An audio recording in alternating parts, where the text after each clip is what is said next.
Yan, magluluto tayo ngayon ng trumpet mushroom. Yan yata yung tawag dyan. Blinanch ko na yan ng mga 4 to 5 minutes. Tapos, papalaparin natin siya ng ano ba tawag sa cut na yan? Butterfly cut? Hindi ko alam. Basta yan na yun. Pangit ng boses ko. Tapos, lagyan mo siya ng grid. Slice mo siya ng ganyan. Criss-cross. Eme-eme. Yan. Tapos, timplahan mo ng asin at paminta. Kasi, maya-maya, babalot natin yan sa rice paper.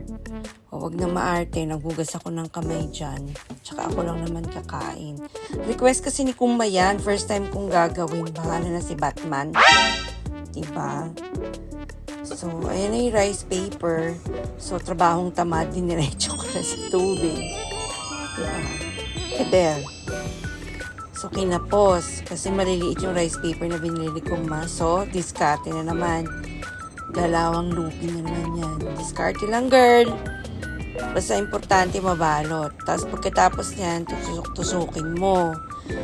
Bahala ka kung anong pantusok mo. Ako ginamit yung kutsilyo. At saka, inisip ko yung nangutang sa akin na hindi pa nagbabayad. Echos. Ganon. Tagal Tagal, girl.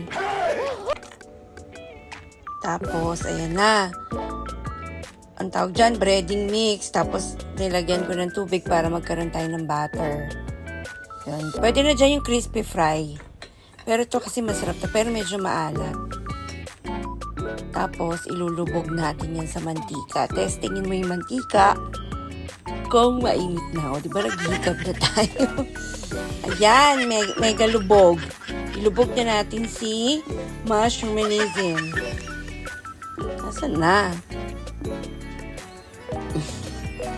Yun. Diba? Ayaw papalubog. Lagyan nyo yan, taas, baba. Tapos, iprito. Make sure na golden brown ang ating maa-achieve. Diba? Ang tagal, iprito. Ayun, nilubog na sa wakas. So, golden brown. Ako, dinoble fry ko yan para mas malutong. Diba? Ayan. Tuk-tuk-tuk-tuk. Crispy na siya.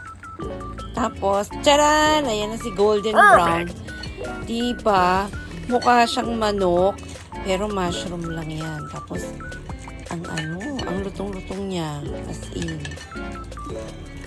RH na lang po. Huy! RH! Huwag ganon. Ulam yan, ulam. Sarap niyan. Ketchup. Pati sa ketchup o kaya sa suka, pinakurat. Yan. Pinakurat, baka naman. Sarap. Tara, kain na tayo. Kanin, mga 2 cup. 2 cup? Diet ka, girl. Hello, sige. Perfect! Perfect daw. Bye!